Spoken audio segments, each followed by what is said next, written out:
Space economy, space अब already अब भारत में वो आ चुका है, स्टारलिंक के साथ में समझौते हो गए, तो वो भी हाँ। वर्ल्ड इकोनॉमिक फोरम के थ्रू हो रहा है। ब्लैक रॉक ऑलरेडी ट्रम्प के साथ में उसी का जोड़ीदार है, तो उसी ये के मस्क मस्क में। जो है ये भी वर्ल्ड, एक देखा जाए तो हम ये प्रचार किया गया था कि मस्क जो है न्यू वर्ल्ड ऑर्डर को तोड़ेगा, वो डीप स्टेट का विरोधी है। मस्क ने उस सिस्टम को तोड़ के अपने सिस्टम को इंट्रोड्यूस करने के लिए पूरा खेल किया है ट्रम्प के साथ। एग्जैक्टली तो संदीप जी, अब ये वाले टॉपिक पे मैं आती हूँ। तो मस्क ने जो स्टारलिंक, आपको लगता है जब स्टारलिंक भारत में आएगा तो इट्स लाइक क्या होगा फिर? इट्स लाइक आस्किंग अमेरिका कि आप आइए, अमेरिका जी आप हमारे देश में आइए और हमारे ऊपर निगरानी रखिए, सर्विलेंस कीजिए।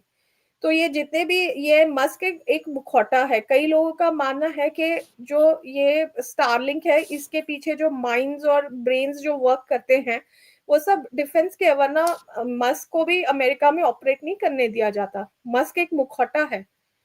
अमेरिका, अमेरिकन एजेंसीज इसके पीछे है। तो स्टारलिंक भारत में आ रहा है तो इसका जो सारा सर्विलेंस है सैटेलाइट के थ्रू, वो तो अमेरिका, हम अमेरिका को और ज्यादा बुला रहे हैं देश में कि आप आइए और हमारे ऊपर सर्विलेंस कीजिए। मैं इसमें एक और बात बता देता हूँ। आपको ध्यान होगा कि एक बार एलन मस्क ने एक ट्वीट किया था कि हम लोग एक सोशल प्लेटफॉर्म यूज करने के लिए, क्या नाम था उसका,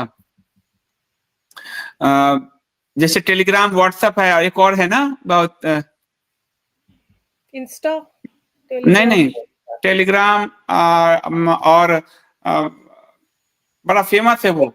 एक्स, वो सीआईए का प्रोजेक्ट था। सीआईए जो है सिग्नल। उसमें हाँ, सिग्नल, सिग्नल सीआईए के प्रोजेक्ट, उसको प्रमोट एलन मस्क कर रहा था। तो आपकी बातों को मैं आधार देने के लिए एक और बता रहा हूँ कि एलन मस्क ने उसको प्रमोट किया था। और सिग्नल पूरी तरह से, आप सर्च करेंगे पता चल जाएगा कि लोगों पर निगरानी रखने के लिए डाटा पूरे जो है उनकी बात, उस ये सिग्नल सीआईए का प्रोजेक्ट था, जिसको ये कहा गया देखिए, कि बहुत सुरक्षित है, और ये है वो है। हाँ हाँ, ये भी है। देखिए, एक तो स्टारलिंक के थ्रू निगरानी के लिए बुलाया जा रहा है भारत में, और ये भी यही वर्ल्ड इकोनॉमिक फोरम के द्वारा हो रहा है क्योंकि उनका स्पेस इनोवेशन का वो पूरा थीम है। अमेरिका जो है वो, जिनको अभी तक के, जिन्होंने पहले वाले मेरे कुछ वो सुने नहीं है, या मैं बताना भूल गई हूँ।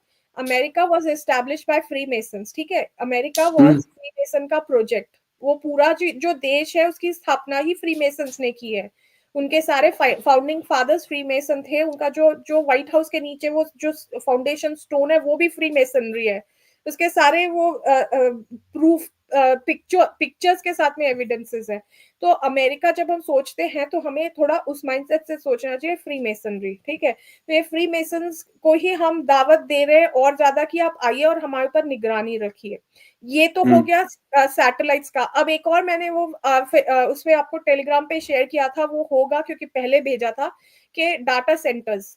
तो पिछले साल जनवरी में, 17 जनवरी को वेब वर्क्स करके एक भारतीय डाटा सेंटर की कंपनी थी बहुत बड़ी, जिसको वर्ल्ड इकोनॉमिक फोरम ने 20,000, हाँ ये वाला, 20,000 करोड़ का डाटा सेंटर पार्क बैंगलोर में डाटा सेंटर का ठेका दिया था, ठीक है। और इस साल 1 अप्रैल 2025 को ये जो वेब वर्क्स का जो, अच्छा, वर्ल्ड इकोनॉमिक फोरम के थ्रू इसको मिला था, उसमें पूरा वो है, आया था, बहुत बड़ा न्यूज कवरेज हुआ था इस इवेंट का। ये था जनवरी 2024 का। अब वो जो ठेका मिला था इसको, अब इस साल इस कंपनी को आयरन माउंटेन करके एक अमेरिकन कंपनी ने अक्वायर कर लिया। Web works is now a part of iron mountain. ये कब हुआ? इस साल 2025 में 1 अप्रैल को। और ये जो आयरन माउंटेन है ये अमेरिकन कंपनी है, और इसने ना सिर्फ इस वेब वर्क्स को वो किया है, ये भारत में 6 डाटा सेंटर्स को ला रही है अक्रॉस मुंबई, बैंगलोर, हैदराबाद, पुणे, नोएडा, और ये और कैंपसेस बना रही है। मतलब पूरे भारत में ये अपने डाटा सेंटर्स के का पूरा इसने ये बिछा दिया है, और अमेरिकन कंपनी है। और ये जो है, इसके आपको देखना चाहिए जो टॉप लेवल के एग्जीक्यूटिव्स कौन है। वो मैंने जाकर देखा तो मुझे दिखा, एक इसके जो executive vice president and chief of risk officer है, जिनका नाम है रेमंड सी फॉक्स। ये जो है ये रिटायर्ड यूएस मरीन कोर है, ये देखिए ये है, हाँ ये रिटायर्ड यूएस मरीन कोर है। अब आप सोचेंगे कि एक डाटा सेंटर की कंपनी में एक अमेरिकन डिफेंस के व्यक्ति की क्या जरूरत है ना, कोई कोई भी सोचेगा। ये रिस्क, ये global fox leads iron mountains global risk governance and oversight directly influencing decisions on data handling, security protocols, and strategic partnerships. His military background includes leadership roles in Operation Desert Storm, Operation Iraqi Freedom and Enduring Freedom. तो ये इनके defence के personal है जो risk और ये सबको देख रहे हैं। ठीक है, एक और इसमें सिक्योरिटी के पर्सन है गैरी एटकिन हेड, ये यूके के उससे आते हैं बैकग्राउंड से। तो इन्होंने जो गैरी एटकिन है ये आयरन माउंटेन, ये डाटा सेंटर की जो कंपनी है जो जिसको भारत में 6 डाटा सेंटर्स का ये मिला है, ये उसके एग्जीक्यूटिव वाइस प्रेसिडेंट और general manager of data centres हैं। ये पहले रह चुके हैं chief executive of defence science and technology lab DSTL of UK ministry of defence. तो एक अमेरिकन मिनिस्ट्री ऑफ डिफेंस से है और एक यूके मिनिस्ट्री ऑफ डिफेंस से हैं। तो इनके जो ऑपरेशन जो प्रोजेक्ट्स जो इम्पोर्टेंट में उसमें काम किया है, वो नोविचॉक पॉइजनिंग का एक इंसिडेंट हुआ था यूके में, इन्होंने वो वाला भी देखा था। तो ये काफी सारे पॉलिसी के फ्रेमवर्क्स को एस्टैब्लिश करने में इन्होंने काफी काम किया यूके में। तो दिस ब्रिंग्स अ क्वेश्चन कि जो भारत का जो डेटा है उसकी क्या सिक्योरिटी है। जब आपका क्लाउड डाटा है वो कहाँ स्टोर हो रहा है, उसका बैकअप कहाँ है, आपके डेटा की क्या क्या सेफ्टी है, क्या इंटेग्रिटी है, ठीक है, किसके हाथ में जा रहा है, कौन उस डेटा का उस इंफॉर्मेशन का कैसे उपयोग करेगा America, knowing we know how America is. ठीक है, नेशनल सिक्योरिटी इशू है, साइबर सिक्योरिटी इशू है, बैकअप, वो डेटा का बैकअप कहाँ पे है, ठीक है, इंटरकनेक्टिविटी ऑफ सर्विसेज, कौन सी सर्विसेज को, इन सर्विसेज को कहाँ से जोड़ करके क्या इंफॉर्मेशन निकाली जा रही है, आपकी कौन सी इंपॉर्टेंट ट्रेंड्स और इंफॉर्मेशन को डाटा माइन करके निकाला जा रहा है, और उससे आपके देश की जो व्यवस्था है, स्टेटस है, थॉट्स है, नैरेटिव है, उसको कैसे शेप किया जाएगा। ये सारी चीजें बहुत ही संदेहास्पद हैं। ये सारी चीजें बहुत ही संदेहास्पद हैं और उठा करके हमने भारत अमेरिका को दे दी, डेटा भी दे दिया और सैटेलाइट भी दे दिए कि आ जाओ, आओ और निगरानी रखो, और ये डेटा भी लो। भारत में पूरी निगरानी अमेरिकी सैटेलाइट करेगी और भारत का पूरा डाटा अमेरिका संभालेगा। तब तो अमेरिका दावे से कहता है कि मैंने मध्यस्थता कराई भारत पाकिस्तान के बीच, क्योंकि सब चीज उसके कंट्रोल में है। और आज पता चलता है कि 90 के दशक में हमारे नेताओं को वो जो ACYPL ने ट्रेनिंग देने का काम शुरू किया, अब वो कैसे अपने सारी चीजों को भारत में इम्प्लीमेंट करता जा रहा है उन लोगों के थ्रू। बताया जा रहा है भारत को कि भाई हमारे विश्व गुरु जी ने इतना बढ़िया इम्प्लीमेंट कर दिया, उन्होंने ताली बजा दी, उन्होंने बिंदी लगा ली, उन्होंने सिंदूर लगा लिया, उन्होंने ये कर दिया। ये वो नहीं कर रहे, उनसे करवाया जा रहा है सब, उनको पैसे मिल रहे हैं, उस चीज के ठेके मिल रहे हैं। सही बात, ठेका मिला, स्टारलिंक का ठेका मिल रहा है, डाटा का ठेका मिल रहा है पूरा। क्या होगा और ये नहीं सोच पा रहे अंधभक्त जनता। और युद्ध रुकवाने का भी ठेका मिल गया, आपको फ्रीडम जा रहा है, आपका फ्रीडम लेके जाया जा रहा है। और श्वेता जी, उसमें जो ट्रम्प आज 8वीं बार बोला है, कल परसों 8 बार बोला है कि मैंने डील किया इंडिया के साथ, मैंने कहा बिजनेस नहीं दूंगा, बिजनेस हम नहीं करेंगे। यानी यही है कि वो जो बिजनेस जो पूरी तरह से भारत के हर चीज पे उसका कब्जा होता जा रहा है, उसी की बदौलत वो ब्लैकमेल कर रहा है भारत और उसके नेतृत्व को। हाँ, मैंने आपको बताया लैरी फिंक जो है वो ब्लैक रॉक का CEO है और वो ट्रम्प के इनर सर्कल में है, ट्रम्प एडमिनिस्ट्रेशन में। ठीक है, तो ब्लैक रॉक तो ट्रम्प के इनर सर्कल में है। ब्लैक रॉक और ट्रम्प एक साथ काम करते हैं। अब ये जो एमा ग्रुप कश्मीर में आया है, एमा ग्रुप कौन है? एमा ग्रुप का जो ये एडवाइजर है, फाइनेंसर है, वो कौन है? ब्लैक रॉक है। तो ब्लैक रॉक और ट्रम्प और ब्लैक रॉक एक ही थाली के चिट्टे बिट्टे। ट्रम्प ने भी इतनी चीजें खरीद रखी है, इतनी लैंड खरीद रखी है इंडिया में।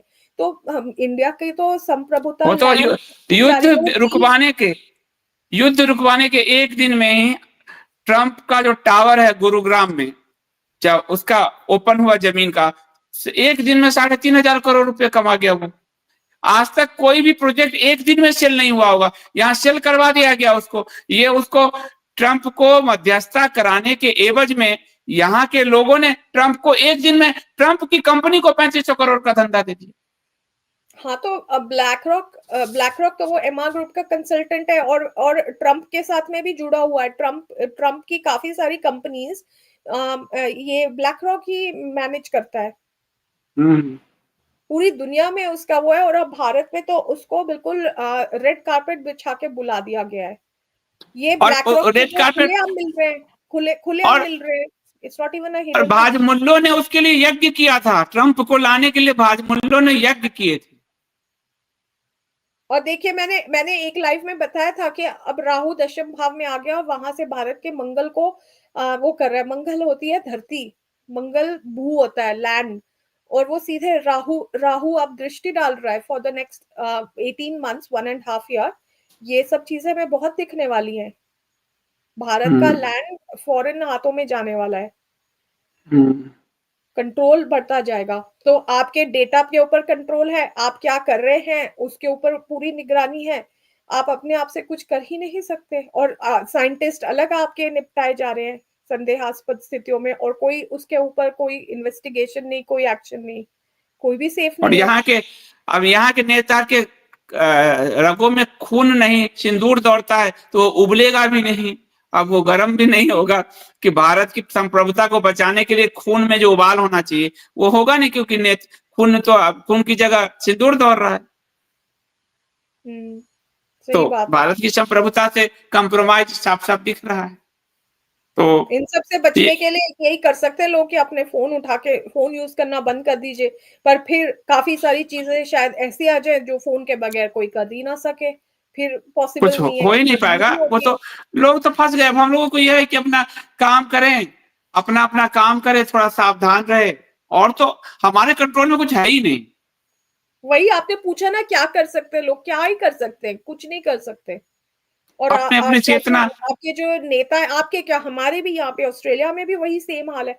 हमारे जो नेता है वो दिन ब दिन हमको और हमारे ऊपर कंट्रोल बढ़ाते जा रहे हैं।